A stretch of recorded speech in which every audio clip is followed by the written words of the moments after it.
They like to roll the dice. This main menu has a cup, but not much of a head. That's just false advertising. So, Cuphead is a really interesting game to tackle for one of these, primarily because everyone's experience is a little different due to individual perspective and skill set. What I may find difficult, you may not, and vice versa, so I'm going to handle things a little differently and try to send at least one thing about every single stage in this game, whether it be a running gun, a boss, or an aeroplane level. And starting off, we have the Root Pack, which... okay, isn't really fair because it's so easy that even someone who's never played this game could beat it without getting hit on their first try. And I would know, because I did it. No way! That was awesome. No way did I do that on my first try. I guess the only joke I can even make about it is that it sets an unrealistic expectation, making people think this game is easier than it's going to be. Forest Follies. Yeah, I mean, it's not hard, but it throws so much shit at you for a first level. Something that particularly annoyed me were the bothersome blueberries because of how tiny and easy to land on they are, and when you're being chased by flowers, acorns, and have to parry a floating pink spike ball, the last thing you want to see is this piranha plant reject. Okay, this is a little embarrassing to admit, but I thought Goopy Legrande was pretty tricky, primarily because I got confused by how far he was going to jump in phases 1 and 2, leading me to overcorrect how far away I was from him most of the time. I know it has to do with the timing before he jumps, but they all just felt really quick to me. Also, apparently he's supposed to be a tutorial boss on how dashing and ducking work, but I never understood how it was supposed to be clear that you can duck under his attacks, particularly his lunge attack in phase 1. Like, maybe it's just me, but doesn't it look like he's going straight towards you and not above you? God damn it. It's hard to say anything about the Inkwell Isle 1 bosses. By the time I was fighting Ribby and Croaks, I even said to myself, dude, oh my god, I don't know if I'll be able to do an episode on this. Because despite dying at these levels a number of times, I still recognized how fair and brilliantly designed these stages were.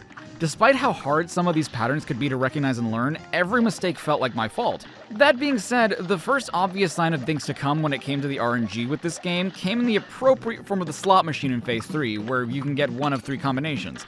The snake? Easy, love it. The bull? Tricky, but I can manage it by paying attention to the flames. The tiger? Sucks, because while it's not too hard to time your jumps, unlike the other two, there really isn't time to chill and plan out your next move. You just have to go. And speaking of which, Ribby's Hadouken thing is really tough to parry because of its position and speed. In fact, the move also reminds me of E Honda's 100-hand slap. Oh my god, are they dressed like Ryu and Ken? Yeah, they're even doing their taunts from Street Fighter 3. Is this fight all just one giant Street Fighter reference? Also, you gotta feel bad for those performing flies. They're dancing their hearts out, and only this one fly is even paying attention. Everyone else is just watching a cup fight some frogs. Is this fish fishing? Isn't that assault? Someone should look into this fish.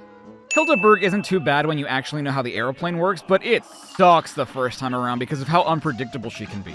Like, right before she turns into a constellation, how the hell am I supposed to know the first time around that she's going to come right back from the left side of the screen? Or when? And speaking of the constellations, I know that she was supposed to have different constellations in addition to the ones she has in the final game, but why not add those too? It seems weird to only include 3 of the 12. And yeah, maybe it would have been too much to adjust to, but I don't know, it just seems weird that you went with Sagittarius, Gemini, and Taurus. Like, what's the theme aside from astrology? Also, is she powering herself with a unicycle? Why? She's a girl who can transform into a zeppelin and then a moon. Why do her magic powers not enable her to just float like a blimp does? Treetop Trouble reminds me too much of Poloi Forest from Tale Adventure, and yeah, probably 2 of you might even know what I'm talking about. I just wanted to put that out there. It was one of those levels that I struggled with a lot when I first played it, and in hindsight, I really don't get why, but I think it boils down to missing cycles, particularly during the vertical climb, where you can get hit by the flying beetles or the spike balls that the stack of woods throw out, especially when you're overly cautious and afraid to make a move. And don't think I don't know my cartoons, Moldenhauers. The woodpecker is just Woody Woodpecker, and he doesn't enter the public domain for another 18 years! Cagney Carnation. For starters, isn't a fucking carnation. Carnations don't have the bud visible through the petals. If anything, it looks more like a sunflower. Also, this is a blink and you'll miss it moment, but I'm 95.4% positive that he loses one of his petals when he does this crankshot attack. He normally has 6, but it looks like he has 5 here. Also, I get it, it's a cartoon world where a damn plant can shoot seeds at us, but we can clearly see that it's rooted, yes? How in the span of a few frames does it grow a second leg when it's rooted? The dye house. Wow. That's very on the nose, isn't it? How did the Elder Kettle get to Isle 2? I'm assuming not everyone can just come and go, right? King Dice wouldn't let us through until we got the soul contract, so why let this guy through? Also, this cutscene makes no sense. The Elder Kettle shows up, tells us that he thinks he knows how we can get out of the deal with the devil, but then tells us that the only way to do it is to keep doing what we're doing. Why did he even come find us? Baroness von Bonbon is an example of what I meant with Hildeberg and her lacking her other constellations. Her lackeys aren't too bad, and I know how to avoid him at this point, but Colonel von Pop can go to hell. He feels so random in terms of his movement, and the worst part is that some of the smaller candy corns get obscured by the foreground elements. Pray that you don't get them, and that if you do, that it's during the first phase, because god damn, having to deal with that in addition to the stupid jelly beans is frustrating. None of the other minions are that bad. Sergeant Gumbo Gumball is the easiest for me. You just gotta weave your way through the gumballs, which is easy enough because of how he stays in the general position. Sir Woffington III was never an issue, but that's mainly because he rarely went toward the center, where it becomes super difficult to dodge him when he does his exploding attack. Mufsky Chernikov, aside from sounding like the most on-the-nose porn name I've ever heard, is really only annoying because of his aftershock, which, while slow, has a strange amount of range, and Lord Godpacker is just Pac-Man. And Jesus, her final phase with her homing head attack is so annoying because it follows you around for such a long time all around the screen while you're having to try and hit Bonbon and avoiding the giant mint she sends out.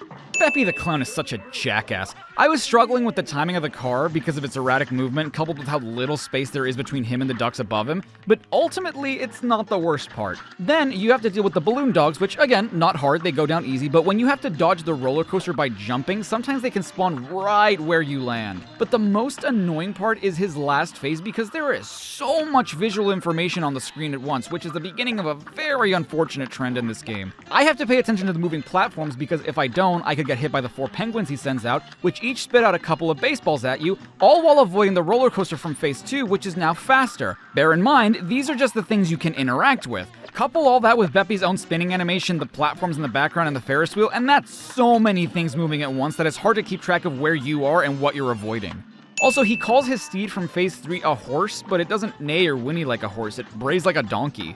Wait, so my deaths are canon? I actually die and come back? How and why would you be keeping count otherwise? So for Jimmy the Great, his first phase is randomized by 3 different patterns. The Scimitars, which are in my opinion the easiest to deal with, the Jewels, which are plentiful but still not that bad, and then the Sphinx Cats, which are the trickiest because they chase you, moving at a much slower speed than you do, and because of the way they arch when turning, can leave you in a tight spot when trying to avoid them. Then his Slug Sarcophagus phase feels so weird because you're having to avoid ghost mummies he shoots at you, which... How are there ghost mummies? Did they die while mummified? Why would they have the mummy wraps on as a ghost? Anyway, he shoots them alongside his Saturn eyeballs, which again can be obscured by the foreground elements, while he moves up and down the sarcophagus. And so while I'm trying to deal with all that, it's tough to pay attention to whether or not my bullets are even hitting him. I just sort of have to trust the process and confide in that I know where I am on screen and use my peripheral vision to adjust while paying attention to Jimmy. The Cuphead phase isn't too bad, but it's easy to get caught by at least one of the bullets from either the Cuphead itself or Jimmy's turban, and then for his last phase he brings out these discount Bill Ciphers who have a really tricky laser pattern that even if you do avoid, leave you at the mercy of the beam that Jimmy shoots out of his turban. Funhouse Frazzle is one of those levels that's really difficult to talk about because it's one that, while I did die a number of times, practically none of them felt like anything I could complain about. It was pure, as the disrespectful kids without a single ounce of nuance in their singular brain cells say, skill issue. If anything, despite how little I tend to remember this level, it perfectly exemplifies how I feel about this game. Especially in the first half, the game itself is simple. The difficulty comes from adapting to when things are thrown at you and maximizing your damage output and knowing how to take your time with dodging and attacking, which becomes particularly difficult to do when you were so close, want to go again, and try to speed your way back to where you were on your previous attempt, leading you to most likely taking hits you wouldn't have otherwise because of your own impatience. Hardly anything in it feels cheap or unpredictable. Especially in hindsight, this is absolutely one of those games where upon watching someone else play it, you can point out everything they could have done to avoid getting hit, but when you're the one playing, you might not have seen those things at the time. Looking back at the footage, there were plenty of times I asked myself, why didn't I just do this? Why didn't I jump there? And the simple answer is that I probably didn't see those options when I was playing. Maybe I felt like I had more time to do what I was doing because of how focused I was on getting through it and didn't have a more objective concept of time. Anyway, the one thing I guess I could say about Funhouse Frazzle is that it is pretty silly that when parrying the cards that change the gravity, sometimes you get pushed the opposite way after parrying, leading you to get hit by something you probably shouldn't have because you parried on time. Funfair Fever is a cool little level, but damn can you get hit by so many things in it. One that initially really confused me was the balloons. They're these pink ones that I assumed you could parry. I was correct in that assumption, but didn't realize for the longest time because the first time I tried doing it, I guess my parry hadn't been active yet? Because I got hit anyway, leading me to assume that it was just the wrong shade of pink because it wasn't glowing or something. Also, if you stand just far enough to the left of the shooting range mini-boss, you can defeat him no problem, and I don't think I'm supposed to be able to do this. Also, does that say Daring Feats and Wild Ant? Did they not have the time to finish painting the word antics, or is it just a really cool ant circus? Holy bananas, this Grim Matchstick an asshole! So this is an auto-scroller run-and-gun boss, which by itself sounds awful, right? Well, pair that concept with clouds and random formations being the only platforms that you can be on, meaning that you're not just running and gunning, you're running and jumping and gunning constantly. His first phase isn't that bad, except during the times when he shoots out his fireballs and his tail attack. On their own, neither is too bad, but when you combine the wave formation of the fireballs and the wall that his tail creates, limiting where on screen you can be, I'm sure you can understand why it's a scary combo. Also, I gotta say, that's a pretty long tail if Grim's all the way over here and his tail can just shoot up without him putting in any physical effort. Also, I'm not sure if this is an error or not, but some of the fireballs have either their frames rendered wrong or the rotation of the frames is wrong, which is weird because 91.6% of them are rendered correctly, so what makes these display wrong? I don't know what the consensus for Phase 2 is, but I find it really easy. All you have to do is pay attention to when these flames make a sound, scan the bottom part of the screen to see which flame is about to bounce, and look at what direction it's facing. If you stay in the middle, it's easy to juke them on the opposite side since all they do is jump to your location from whatever direction they're facing. That being said, I only think it's easy in the context of using the Chaser, the Roundabout, and the Crackshot, since they're the weapons that can attack Grim without directly aiming at him. His final phase, though? Jesus! Not only do you now have to attack Grim from the opposite direction while the clouds are still scrolling the same way they always have, using a weapon that auto-aims is dangerous now because of the fire bubbles he shoots at you. If you pop a cluster, 4 fireballs come out rapidly, up, down, left, and right, which can catch you off guard when you don't even mean to shoot them. Patience is definitely rewarded here, but it's hard to be patient when you're constantly on the move and need to use whatever opportunity you have to shoot at him. Especially when he turns his head into a flamethrower, forcing you to find a safe platform, which you might not even have access to at that point. It's either be safe and not hit him at all, or be able to hit him but run the risk of not being able to move anywhere until his flamethrower ends. Honestly, I'm not sure how I won this fight. One of the clusters was headed right towards me, I panicked and hit down while trying to use my EX, and it somehow just phased right through me. Wally Warbles is another boss that really isn't too bad, especially when you better understand how his attacks work. It's Willy Warbles, his son, that can be really annoying, particularly because of how close he can get to you while shooting his ray gun at you, surrounded by spiked Yoshi eggs, making it tough to hit him when they're close to him, and tough to avoid when they orbit around you. Couple that with the fact that you can't shoot behind you when he's on the left side of the screen, and it's all around just a tricky phase in an otherwise not too tough fight. Are they going to cannibalize Wally?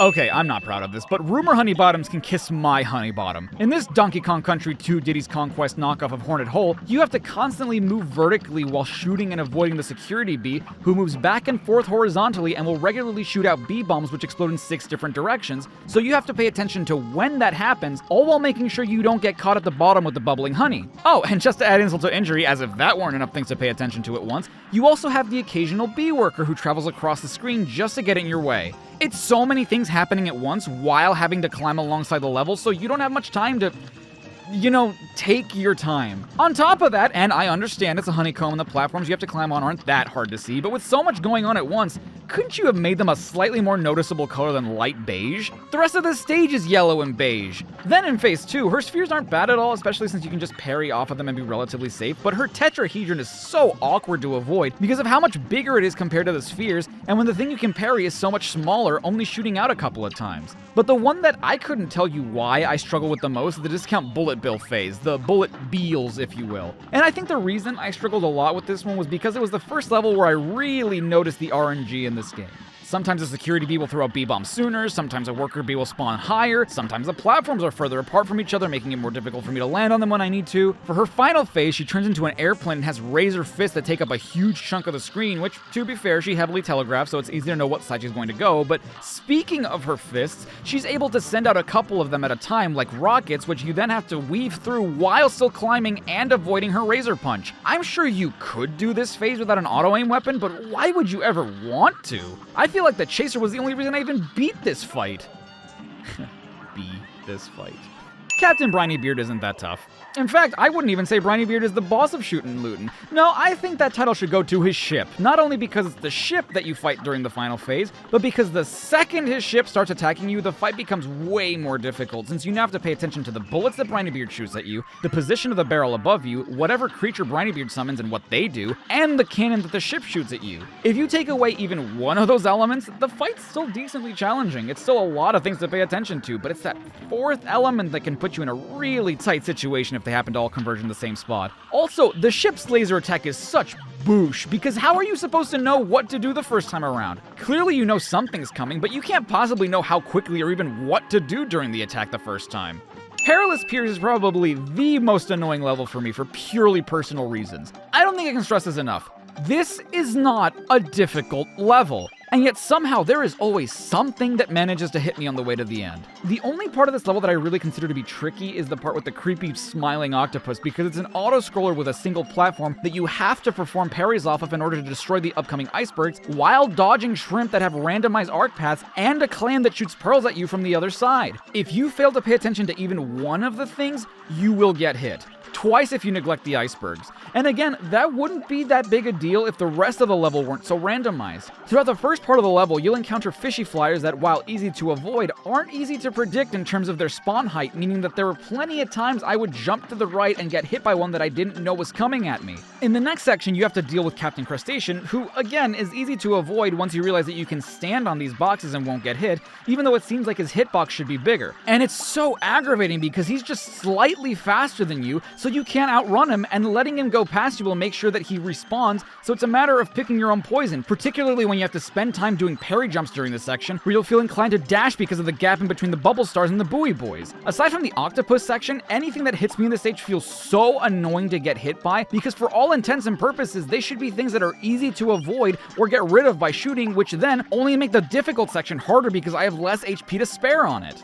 Calamari is one of the bosses that I don't really think is too tough either, but she does have attacks that I think are pretty annoying to deal with in certain contexts. For example, the one attack in Phase 1 that I think is frustrating is when she combines shooting out the ghosts when the seahorse is spitting out water. While you can move past the seahorse to better adjust your position, the rate at which she spits out the ghosts make that a lot more difficult than it would be otherwise. Literally any other combination of her attacks is one that I could handle no problem, but it was that one that gave me issues. In fact, the only other thing about this fight that I can say is, how does our aeroplane not fall out of the sky when she petrifies us? We're literal stone, but we're able to stay in the air? Sally's stage play had to be one of my favorite fights, when done normally, but we'll get to that. That being said, her patterns are a little awkward just because it seems like she'll move a bit further than she does every time she jumps. This is especially true during her second phase, where you have to deal with her jumps, her throwing her fan, the toy mice which can hit you from the bottom and the top, and the babies tossing their bottles. One part that I do think is a little silly is her third phase, because how are you supposed to know that you have to break open the meteor in order to jump over the incumbent big wave the first time around? To be fair, I was a bit distracted by how cool the change in style was for Sally, so I didn't really think to crack the meteor open, but I also figured, well, the meteor's not doing much, I guess I can just wail on her. Phantom Express is a pain, and it's because of the damn pumpkins. If you don't get rid of them on time, they can royally mess you up by changing where the platform you're on is, which you need to be in control of lest you get hit. And it's a bit tricky to focus on hitting the boss and getting rid of the pumpkins at the same time, especially during Phase 1, where you have to take care of the bouncing eyeballs before you can even think about hitting the ghost. The pumpkins are still around during Phase 2, but Phase 2 is the easiest of the bunch, assuming you don't accidentally try to parry slightly after a pumpkin has already hit the opposite vault you were going for. Phase 3 isn't that hard, but you can still get royally screwed by the ghosts that home in on you if you happen to accidentally hit them when they're above the vaults.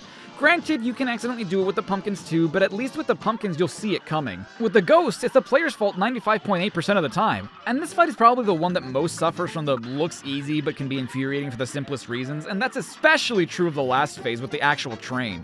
You have to parry its tail to open a grate which reveals its heart, which is what you want to attack, all while the head of the train itself is moving, and you have to avoid falling fireballs and rings of bones that, upon reaching the ground, will then glide across, forcing you to also jump.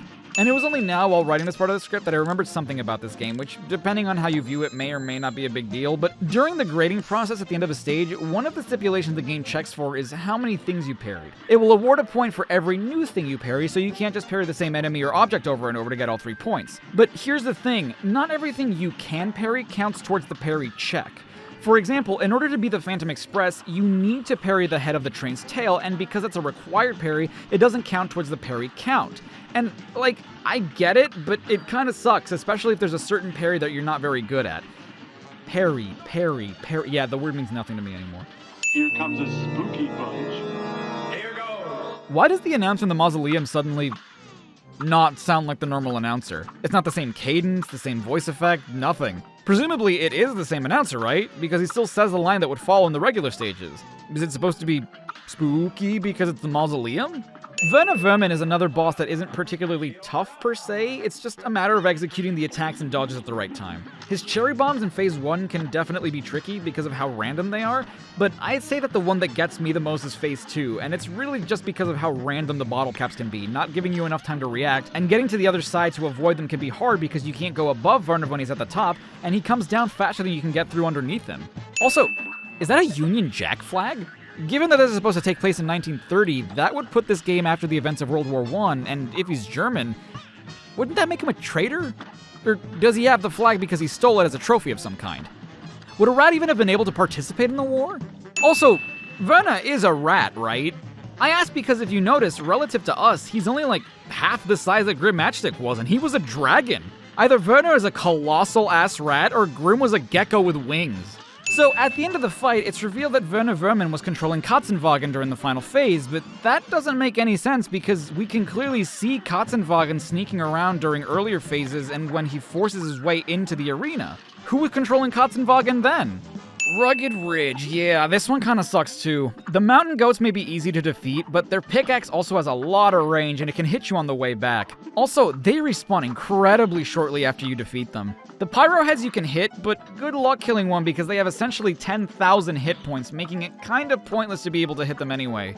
The mountain lions aren't that bad, but can push you back into something that can hurt you if you're not careful. And then during the lift, you can either attack or dodge the clay golems, but for the love of your sanity, try and get rid of the Grim Juniors as soon as they spawn because you won't have much place to dodge if they shoot their fireballs and there are golems on the platform. The satyrs are super easy to defeat, but also easy to lose track of when dealing with a mountain lion or a face. And man, that last auto-scroller section. It's not too bad, but damn can it be easy to slip up and not land back on a platform. Also, you can shoot the Cyclops, but he doesn't even have a health counter anyway. And even if he did, it's not like you would have had the time to shoot him enough to defeat him. Why bother giving him a hurt box? Okay, so for context, I was away for a whole weekend in between when I beat Rugged Ridge and took on Dr. Call's robot, so I had a few days to recharge before playing more of this game, and the first thing I said during the first phase of my first attempt at the fight was, I can't believe I've just started this and I already think this is outrageous.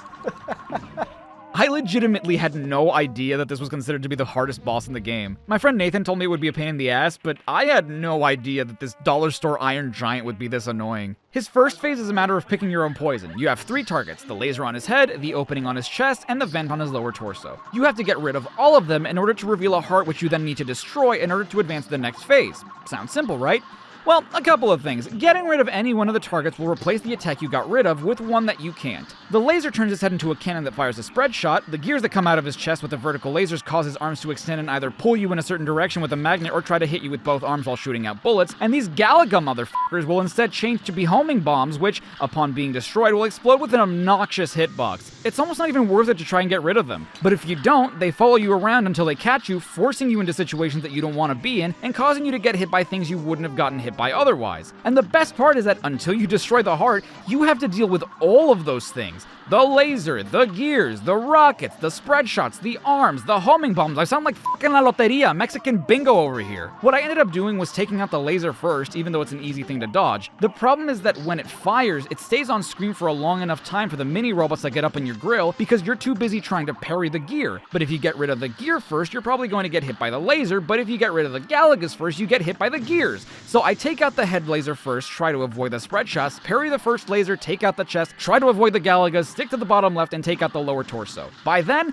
I have enough cards for a super, which I use in the heart, and then it's on to phase 2, the shortest phase in the game. Tony Stark over here shoots his head at you, detaching it from his body, and you have to shoot it every time it flies back and forth across the screen. Which isn't the biggest deal in the world, since you can kind of get a rhythm going, comes in from the left at the bottom, and comes in from the right at the top. You can anticipate them pretty well. Except that you're also being chased by multiple of the homing bombs from the previous phase, so you need to take them into account too. You can't be 2 to the right, you can't be 2 to the left, because you never know where the bombs are going to spawn from. But you can't be in the middle either, because then you won't hit the automaton's head. Not to mention, you're still getting chased by the bombs. If you can't destroy them from afar, try to get them to crash into each other, and you'll be on to phase 3, and holy shit, The last thing you want to do during this phase is look at this great value-ass Dr. Eggman, Dr. Wily amalgamation. He's even using a Chaos Emerald! And the reason I say not to look at him is because the Chaos Emerald he uses shoot out bursts of electricity in different patterns depending on the color of the emerald, all while you have to make sure to steer clear of the electrified walls that are coming down as you traverse the phase. And keep in mind, you can't shoot through these walls, and Dr. Wylag is moving up and down, so you have to chase him in order to hit him while avoiding all this shit.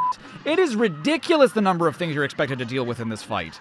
So I went back to Rugged Ridge for two reasons. One, well, because I hate myself, but more importantly, two, I missed a coin and this happened. Huh? Speaking of missing a coin, it's kind of weird that in your list it tells you what grade and what time you have in each stage, but not how many coins you have in the run and gun levels. And I get it, there are way more boss fights than run and gun stages, and getting the coins isn't the most difficult thing you'll do in this game, but it's a little inconvenient to have to go all the way to a level just to see which one you're missing coins in. The Tipsy Troop aren't bosses that I can complain too much about, except for the fact that depending on what you're more inclined to pay attention to, you're more prone to get hit by a certain member. In my case, I had a hard time avoiding Old Ethan's horizontal ground attack, but I know that people have the same exact issue with Romulus's vertical attack, something I rarely had issues with.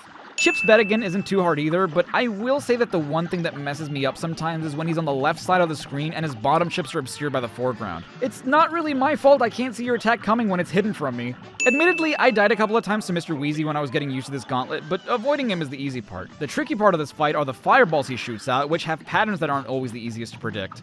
Pip and Dot have another fight that I don't really think is that bad. The only thing that can sometimes mess me up are the D20s they spit out, particularly because they do it above a pit of spikes, meaning that you have a tight window to either jump in between the two or dash without going too far and accidentally getting hit by them. While I might get hit a couple times during a Hocus Pocus fight, there's really only one thing I think frustrates me about this boss, and it's the card shape attack where you have to parry the hearts, particularly when they come down, because I swear that parrying things directly above you is so much more difficult than anything else in this game. Fear Lap is pretty simple, and I don't think his Gift Horseshoe attack has ever hit me, but while I'm busy trying to avoid that, I sometimes lose track of the skeleton Ghost Rider below me that can charge upwards and hit me, especially because a lot of foreground elements pass by, obscuring my view, and I'm sure they did that on purpose.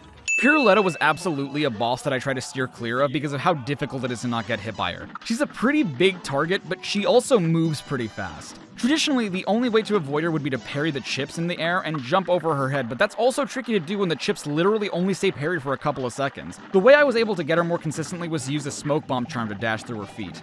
Mangosteen is the gauntlet's easiest boss in my opinion because all the attacks are easy to dodge and predict. The only reason you see me get hit here is because this was my first time even seeing this boss, but I don't think I ever took another hit while fighting this boss in subsequent attempts. And given how stupid this gauntlet is and how easy Mangosteen is, you can bet I fought this one plenty of times. I guess the only thing I can say about it is that I can understand why people would get hit by the chalk in this fight. I don't know. Also, I want to know what was going through the designer Jake Clark's head when he was like, yeah, let's give an 8-ball a pair of wide, unblinking eyes which are connected by teeth for some reason. Also, doesn't he kind of remind you of Big Wolf from Robots? Look, Mangosteen is really easy, man. I'm just trying to find something here. Mr. Chimes, on the other hand, was a boss I wasn't able to beat until I redid all these fights with Miss Chalice. I don't know why I found his movement pattern so tricky. And it's really unfortunate because conceptually, it's such a cool fight. It all comes down to me having trouble avoiding him due to the fact that he moves faster than you, and as a result, considering his size, is pretty easy to get hit by.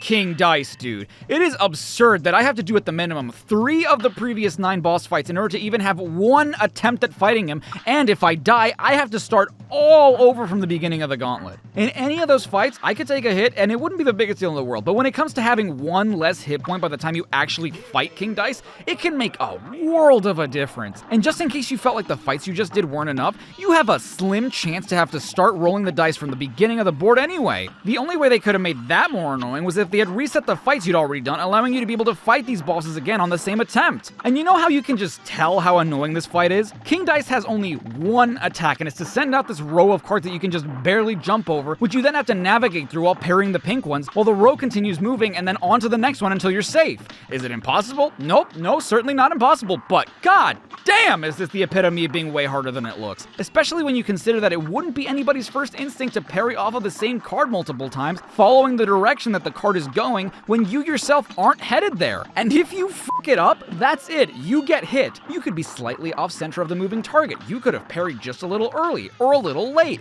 You could have dashed when you didn't need to. You could have not dashed enough. It doesn't matter because the result's all the same. You are going to lose a hit point, which, depending on how much health you came into the fight with, could mean having to fight 3 more bosses all over again just to try to fight this guy.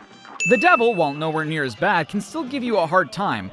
which makes sense since he is, you know, the devil, but I more so mean early on when you're just experiencing the boss for the first time. A lot of his attacks in his first phase are ones that are difficult to avoid because of how fast they are or because they're not super telegraphed. I'd argue that each of his attacks have a tell, but they're all incredibly subtle. The attack that I hate the most though, because it just gets me in a number of ways, is when he summons the blue flames. Both versions of that attack actually. The bubbles are hit or miss since sometimes they get me, sometimes they don't, but I don't think there was a single time I successfully avoided the flames, either because they hit me just as they spawned, or because I went for the parry and missed, or because I was caught in a tight spot with one of the purple demons. His goat attack can be tricky to time too. After a few times I was able to get more consistent with it, but I would never blame anyone who accidentally gets hit by it. Sometimes it felt like I was given a perfect number of frames per jump to dodge his arms, and when you don't know that a skeleton can hurt you in between phases, you definitely learn that the hard way.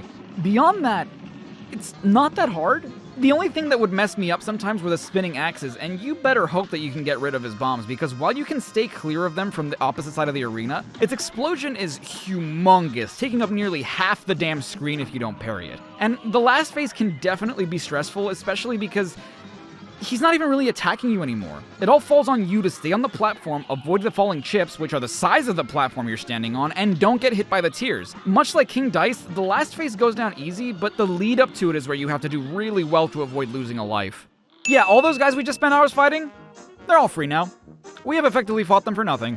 I get that we technically saved all these people from eternal damnation, but we still beat them up. You'd figure they'd be at least a little upset with us for going to their domain and kicking their asses. So, with the delicious last course, we get Miss Chalice on the title screen, but given that she's stuck in the astral plane, how is this possible at this point? Why does being corrupted by the devil change our color palette? Hold on, that's not what the legendary Chalice looked like during the base game. Where's her lipstick? And why is her beauty mark on her other cheek now? Now you're dead too. I was kidding. Extra, extra! Chef Salt Baker awarded best baker in all the lands! Oi, you're them cups what took out the devil, ain't ya? This aisle's tough, but if you sent that in packing, you got suitcases to spare. Here, pals, take a little moolah for doing the world a favour. Oh, that's cool. Oh, thank you. Wow, 3 coins. Don't you need those? I mean, nobody's a paper boy by choice. Dude, I think he is. That's a good name, actually. Remember back when I was talking about Beppy the Clown and how it was the beginning of an unfortunate trend where there's way too much shit on screen to pay attention to? The delicious last course felt exactly like that. And don't get me wrong, I loved it. Even as someone who hadn't played Cuphead until now, this felt like an amazing extension of what the base game was, but it also felt like two slightly different teams were in charge of combat design, because in Don't Deal with the Devil, the fights mostly felt like they had patterns that were randomized, but still designed in a way where you could avoid the attacks relatively fairly. There are a few instances here and there where that's debatable, but for the most part I believe that to be true. For the delicious last course, it felt like the designers gave us everything we liked about the base game and amplified it, but not necessarily in a great way. Everything feels faster, it feels like there's more to look at, and as a result, more things to think about and avoid. Glumson the Giant, for instance, has a part in his first phase where he'll expel multiple gas clouds at you, which you'll have to either dodge or parry, while the platforms you're standing on can move up and down, while some of the gnomes on the bottom shoot yellow puffs at you, which you also have to avoid, while other gnomes can climb up to the platform you're on to hit you with a hammer. This is all happening at the same time, and it's just a lot to pay attention to just to not get hit. I almost didn't say anything about the pawns, just because I kind of forgot that they're technically considered a boss and not just a separate challenge, especially because they're so easy. I will say I get tripped up sometimes by the pawns that I've already parried, because for some reason I just assume that they shouldn't be able to hurt me since I've already parried them. I don't know, I don't really have a good one for them. The Knight was one of, if not my favorite fight in the entire game due to how creative it gets with existing mechanics.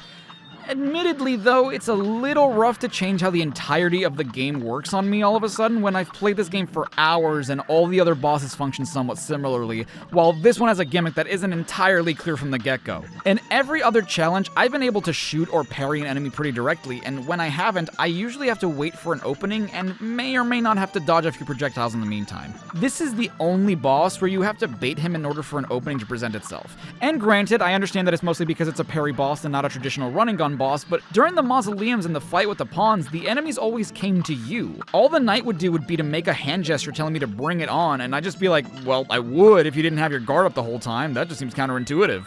Why is the King's Leap separated into 3 separate locations? Why not just let me do them in the same place whenever I want? I know about the gauntlet after defeating the queen, but I could just get them done one place instead of having to re-enter multiple times. The bishop is another fun fight, but sometimes he can spawn right next to me, and I would have no way of knowing where he'd be. Same for the bells that he spawns, except for those, he can spawn them behind a foreground element, which then catches me by surprise because I've been too busy avoiding the other bells and putting out the candles. The Rook is yet another fight that's so creative and so freaking cool, but damn did I find this one tough, because you have to volley the decapitated heads multiple times across the arena in order to damage him. Which, now that I say out loud, makes me realize how morbid this is, even in the context of being a cartoon. What was this DLC rated again? E10? More like E10D's nuts. Yeah, I'm sorry, my manager said I have to try to appeal more to the youth by saying shit like that. It's me, I'm my manager. Anyway, my point was that this fight is tough because you have to juggle the decapitated heads, which, remember, slice off with a guillotine while people are still alive, E10, while trying to avoid other heads which can still hurt you, skulls which you can't parry, and grindstone sparks that fly across the ground. I somehow have to pay attention to where I am, where the head I'm juggling is, the other heads and skulls above me, and the flying sparks below me all at the same time. And trust me, this fight is another one of those looks easy when you're not the one playing kind of bosses. There were plenty of times I slapped myself on the head looking back on my attempts. I only had a few things left to purchase from Porkrind's Emporium, so I went searching for the hidden coins in the overworld, which I didn't even know existed until this point in the game. The only indication that there might be hidden coins is in Inkwell Isle 1 next to Chip in the trees. But how the hell are you expected to find some of these? Like this one in Inkwell Isle 2, or this one in Inkwell Isle 3, or this one in Inkwell Hell. See, that's why adding coins to the checklist would have been nice. Oh boy, do I have some shit to say about Mortimer Freeze. His first phase is perfectly manageable. Sometimes you can get tripped up by the little icicle fellas he throws at you, but nothing too bad. His second phase can melt in a hot December hell, though. Marshmallow from Frozen over here can turn into a fridge which releases ice cubes that break apart into smaller pieces upon hitting the ground, as well as flying popsicles which swoop down at you when he starts doing his next attack, which can either be a slam attack that summons protruding spikes from the ground, which, okay, not too bad, I can dodge those easily enough. His other attack, though, and I am begging anyone who is familiar with the animation process to back me up on this one, he does a rolling attack across the arena at high speeds. In theory, it's not too difficult to avoid, but his anticipation animation does not line up with what he ends up doing. He can either go up in the air or roll straight forward. When the snow monster pulls back, his head facing toward the air and his body is tucked to the ground, what do you think his next move is going to be? If you said jump into the air, you'd be dead fucking wrong. And the worst part is, this has to be intentionally trying to screw you over because his jump attack is the exact opposite anticipation-wise. His body is in the air, arms and legs extended toward the ground, and guess where his head is looking? What about this frame screams, I'm going to jump? Nothing, not a damn thing. I'm convinced that it's designed to mess you up because there's no way these people don't understand the principles of animation. And guess what? You have to deal with that while the other attacks are still in play. Phase 3's fine. The queen isn't tough at all, but aiming the cannon isn't super easy because you're at the mercy of her position and the angle of the cannons. The Howling Aces themselves aren't the biggest deal in the world, despite how many moving elements there are on screen and how wonky the platforming on the aeroplane itself feels, but god damn that final phase with Pilot Saluki. Even assuming you haven't taken damage at this point, you have to avoid the Chinook's random lasers and then attack her while dealing with the disorientation of having the entire screen be rotated. I cannot stress enough just how easy this looks when compared to actually getting your brain to cooperate with what I'm actually doing. Holy hell, Esther, there is way too much bullshit happening on screen during this fight, Winchester. The thing that pisses me off the most about this fight is that, much like Perilous Piers, I know this isn't a hard boss by any stretch of the imagination. Everything you have to do in this fight is pretty simple, but it's the combination of all the elements that makes it ridiculous. Even within the first phase, you have to avoid her oil snakes or her lassoing a giant cactus which takes up half the screen. Both of those things on their own are easy enough to avoid, but man, it's tough when coupled with this flying horse that spits out a spiky ball after flying across the screen, and this vulture that flies from the opposite side that drops a stack of dynamite that spreads upward after it hits the ground. Phase 2's not so bad since the projectiles are slow enough, and Phase 3 is a tad frustrating because of how fast you have to weave in between the cans of beans, which isn't that bad until you factor in that this sausage party keeps moving up and down while spitting looping steaks at you. But for whatever reason, the phase that I would have the most trouble with was the last one, where she turns into a tin can and shoots an entire string of sausages at you that cycle up and down, forcing you to have to weave in between the links through select gaps while avoiding the jalapeno she constantly spits at you. It is a never-ending barrage of cow shit constantly being hurled at you, and you have to continuously switch focus from thing to thing to avoid getting hit and to hit a target that is constantly either moving or getting shielded by something. The Moonshine Mob are another bunch that are really fun to fight, but god damn can the screen get cluttered with the number of things going on. In Phase 1 with the Spider Mobster, so long as you stay in the middle, he's fairly predictable, but you're gonna get bombarded with flies trying to ram into you and cops shooting pesticides at them that can hurt you, as well as a ricocheting caterpillar that Spider Mobster kicks around, on top of webbed bombs that hang on the platforms. Yup, with an S, because there are 3 that you can shift between in case the spider runs through the one you're currently on. And why would I ever assume that I can run past the web bombs? They explode when I get close, so I figured that wasn't an option. Anyway, Phase 2 isn't too tough once you get in a groove, and it's bad enough that I have to dodge the lasers, but I have to do that while avoiding the incumbent barrels and ant cops. Phase 3 with the anteater also sucks, and it's mostly because of that damn tongue that you can't really predict whether or not it's going to extend. And I didn't know this until doing research for the script, but you can parry the tongue! Why the fuck would I think to do that? Most cartoon tongues are pink! And speaking of fake-outs that I didn't know were coming, his final phase is probably the easiest in the whole game, but I'm ashamed to say that I fell for it because I was having a snack in between attempts, and I just thought that since the announcer at the beginning of this fight is a custom one, the knockout graphic must be custom too. Yo! Second try, let's go. Oh! How did Chef Saltbaker imprison Mugman? Does the game assume that I was using Cuphead to become Miss Chalice this whole time? Even if I was, how did you access the astral plane to capture Mugman? Also, this seems like a really contrived plan, especially since it already seems like everyone likes you. Why would they not just give you the ingredients you need for the Wonder Tart? If you could go into the astral plane, you could have just kidnapped the legendary Chalice when you gave her the cookie.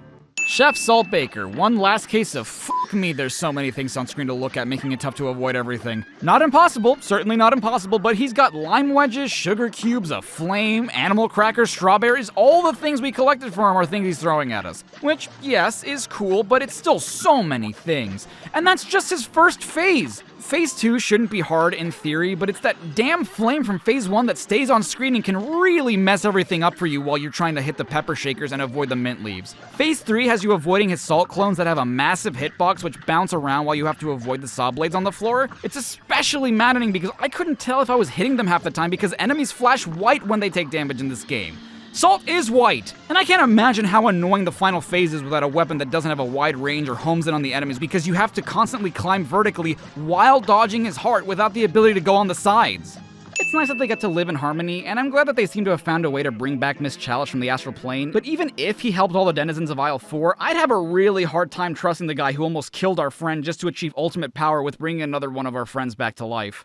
The angel and demon fight really isn't too hard, but I'm not gonna lie, I didn't really understand how it worked until researching for this script. All of their attacks are pretty easy to dodge, and they switch phases depending on which way you're facing. You'll always face the demon while the angel will always be behind you, but when you're trying to avoid things while continuously shooting, that fact doesn't really register, and neither does the fact that the angel's attacks can't hurt you. I played as if anything could hurt me, and assumed that them changing places had to do with the rate at which I fired my weapon. So that last fight and the mausoleums share a weird feature in that you can replay them, but only by hitting a certain button combination, and as far as I know, nobody in the game really tells you that. If you play Miss Chalice and beat all the base bosses, you get Golden Miss Chalice. Oh, okay, that's neat. So if you really want to do that, you can. Probably not, but that's a cool idea. So what did my dumbass do? Fight all the bosses from the base game with Miss Chalice, and honestly, with the DLC weapons equipped as well as her new abilities and my knowledge of how the fights work, it wasn't that bad. Except for, and this probably comes as a surprise to no one, the King Dice fight. Specifically Hoppus Pocus and the Dice Man himself, because they have attacks that you're supposed to parry vertically, and Miss Chalice parries horizontally. It's not that you can't parry their attacks, but holy hell is it 10 times more awkward to do so, especially during the fight with King Dice, because you're supposed to continuously bounce off the heart cards, which is hard to do when you're constantly dashing forward in order to parry. Certainly not impossible, just really hard to do. You'd better hope that you get there with a bunch of HP that you've kept throughout the gauntlet, because you are going to get hit as Miss Chalice in this fight. And what do you get after all that? Miss Chalice is just yellow now. Just because. So, if you have Miss Chalice unlocked, she joins Cuphead and Mugman for the bad ending, and 2 things about that. 1, why is her beauty mark on the wrong cheek again? But more importantly, 2, why is Miss Chalice a servant of the devil? Wasn't the game that we lost at the beginning of the story Cuphead's fault? Hell, I don't even think it's fair that Mugman's here, let alone a Chalice that is stuck in the astral plane until we eat a magic cookie. God, I've been doing these videos a long time, and seeing weird shit like that never gets easier. There is a challenge in this game that involves equipping the broken relic, turning into the cursed relic, and beating a certain number of bosses to turn it into the divine relic. Fortunately, I'd already done step 1, which was to do the Angel and Demon fight to turn it into the Cursed Relic, easy enough. But when I say a certain number of bosses, I mean that not all bosses give you the same number of points. You need to accrue 16 points in total. You get 2 for any Isle 1 boss, 2.5 for any Isle 2 boss, 3 for any boss in Isles 3 and 4, 1 point for King Dice and each of his minions, and 4 points for the Devil and Chef Saltbaker, and you can't defeat the same boss twice. But what does the Divine Relic do, you may ask? It's a charm that gives you a bunch of different abilities. You get the benefits of the Smoke Bomb, allowing you to dash without taking a hit, the Whetstone, which causes your first parry to act like a normal damaging move on almost any enemy, not just pink surfaces, the Heart Ring, which restores 1 HP on your first, third, and sixth parries, and the Coffee, which automatically fills your super meter over time on top of what you earn through parrying, except it fills your meter faster than the Coffee would. And that sounds awesome, right? Well, there's a tiny caveat to that in the form of your weapon changing every time you begin shooting, so hitting things consistently is a bit of a challenge. So, what's the problem? The problem is you get these points by using the Cursed Relic, which has all of the effects of the Divine Relic. Technically. You start off with 1 HP, your super meter doesn't charge at all until you get the parries from the Heart Ring, which are now every 3 parries, the Whetstone effect doesn't activate until your 8th parry, and your Smoke Bomb doesn't activate until your 8th dash. Your weapons are still randomized on every shot though, and as you get more points, the Cursed Relic's effects do slowly get better, requiring less dashes and parries for the charms to take effect, but the bosses are a completely different beast when you're not in control of what weapon you're going to use for any given fight. There is yet another challenge this game has, which is to clear every single running gun stage without defeating an enemy, and you're probably thinking, oh, that sounds easy, there's only 6 of them, but I swear, some of the shit you have to do to complete those stages makes no sense, and I honestly have no idea how I figured it out. In Forest Follies, the only way I got past the Acorn Maker was by using my Super Art 2 after a jump, and then immediately dashing to get past it, because I couldn't just do that using the Super Art normally. In Treetop Trouble, you have to do the same thing, except with the Dragonfly, or you can just damage boost if you have the HP to spare. In Funfair Fever, you have to damage boost through the shooting range, and make sure you have enough super meter to use the Super Art 2 for the hot dog. In Funhouse Frazzle, you're just supposed to know that you can duck under the ducks. You're also supposed to know that you can just go through the 2 mouth walls' mouths and you won't get hurt. And the tubas are surprisingly difficult to avoid because of how tall they are and how you're expected to dash right after parrying the cards. It seriously went from a level I barely remembered to a level that I had no idea how to beat. Rugged Ridge is so scary because you have to get up right next to the mountain goats to be able to jump over them. The elevator section is now rife with enemies and projectiles, and how the hell was I supposed to know that you can parry the faces? And for Perilous Piers, I defer back to Sin 30. Not being able to shoot didn't really make the level any harder, except for the fact that I had to dodge the hell out of the Shy Shrimp. And at the end of it all, what do you get? A black and white filter. So you can play without color and with lower fidelity music. There is 1 boss per isle that has a secret phase in their fight, and I have no idea how you would figure that out, know which fight has a secret phase, nor how one would activate it. Isle 1's boss is the Root Pack, and to activate it, all you have to do is not attack Ollie Bulb. Let me repeat that. To activate the secret phase of this fight, you have to not fight. Isle 2's boss is Jimmy the Great, and for this one, you have to be in the mini-plane form at the start of the 4th phase while he scans you. That will make him bring out a mini-Cuppet, skip phase 4, and this new last phase is mostly the same, except for the fact that on top of all the shit you have to deal with in Jimmy's final phase, you now also have a mini-Cuppet shooting at you. Lovely.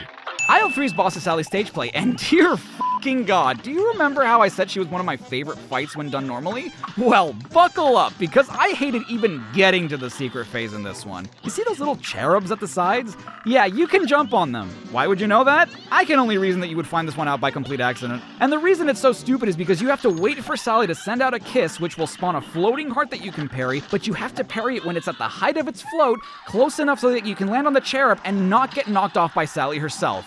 Twice, once for each side. After which your husband gets crushed, and now phase 2, instead of having babies that drop bottles straight down on the arena, has nuns that can throw rulers at you anywhere you are. Phase 3 is not too much harder, but her husband shows up in god form and adds an extra attack that you have to avoid, and her last phase is largely the same.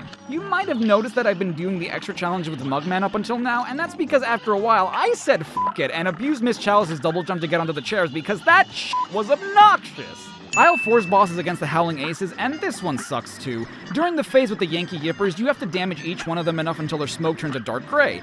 Any more damage and you'll defeat them, so you have to make sure to dodge the things they're shooting at you while making sure you don't shoot them too many times. After that, the Chinook picks them up, and now you have to fight them all at once, and they throw so much shit at you, it's not even fair. And you know what? Fuck this. You don't even get anything for beating these secret phases. Why would you even bother? But you know what the biggest sin I want to give this game is?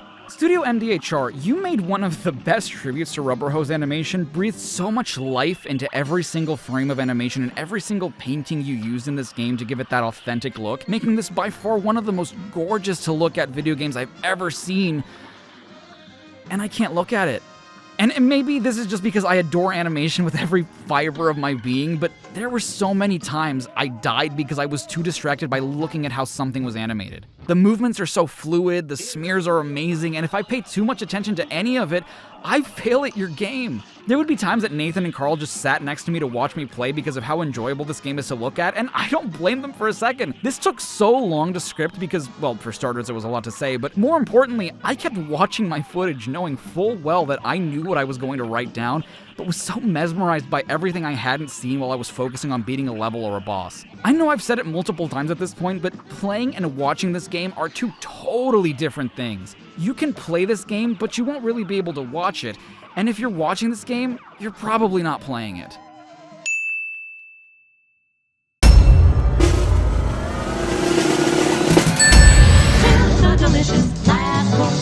Hey everyone, Charai5 here. Thanks so much for watching my CINEMASINS pastiche of everything wrong with Cuphead. I'd like to thank, as always, the members and the people on Patreon who have always been so amazing in being patient with me when it comes to these uploads. But I have two questions for you guys today. What was your favorite boss from this game, both base game and Delicious Last Course? And different question is, what is your favorite animation from this game? Because they could be two very different things. I think my favorite boss probably is the Knight from the Delicious Last Course, and one of my favorite animations probably still has to be like I can't choose between Chef Saltbaker and the Devil. They're both really, really good, but I don't know. What was your favorite? As always, I'll see you guys next time. Thank you so much for watching. I love you all. Stay safe, stay awesome, and I'll see you guys next time. This is Charai5, signing off.